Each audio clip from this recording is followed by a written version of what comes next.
नमस्कार, तुसें सारें दा मेरे चैनल डुग्गर दी धरती पर स्वागत है। तो अऊं है विजय कुमार भारती ते मैं अज लेइयै आया अपनी एक नवीं गज़ल। उम्मीद है कि तुसें की ये पसंद आग। ते लियो पेश है मेरी ये नवीं गज़ल।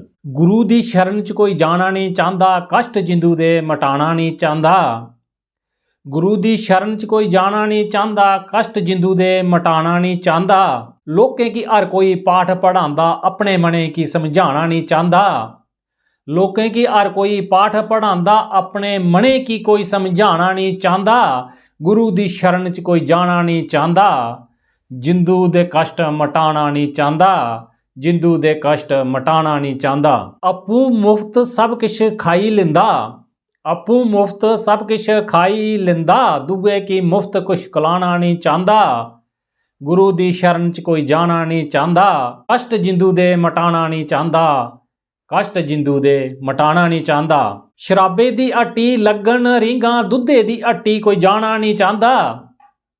शराबे दी हट्टी लगन रींगा, दुद्धे दी हट्टी कोई जाना नहीं चाहता। गुरु दी शरण च कोई जाना नहीं चाहता, कष्ट जिंदू दे मटाना नहीं चाहता।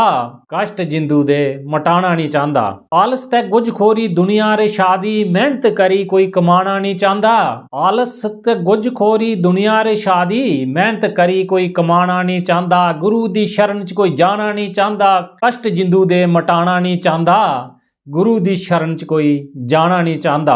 ब्याह करदा के जागत बख होई जंदे, संयुगत परिवार च कोई रहना नहीं चाहता। ब्याह करदा के जागत बख होई जंदे, संयुगत परिवार च कोई रहना नहीं चाहता। गुरु दी शरण च कोई जाना नहीं चाहता, कष्ट जिंदू दे कोई मटाना नहीं चाहता। गुरु दी शरण च कोई जाना नहीं चाहता। कलयुगी माहणुएं दा नहीं कोई भरोसा, भारती डुबदे की इत्थैं कोई बचाना नहीं चाहता। कलयुगी माहणुएं दा कोई भरोसा नहीं, भारती इत्थै डुबदे की कोई बचाना नहीं चाहता।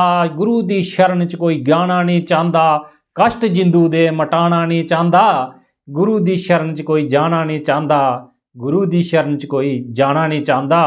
तो जेकर तुसें गी गज़ल शैल लगे, लाइक शेयर कमेंट जरूर करियो। तो मेरे चैनल डुग्गर दी धरती की भी सबसक्राइब करियो, घंटी दे बटन गी दबाना नहीं भूलियो। जय हिंद, जय डुग्गर, जय मां डोगरी।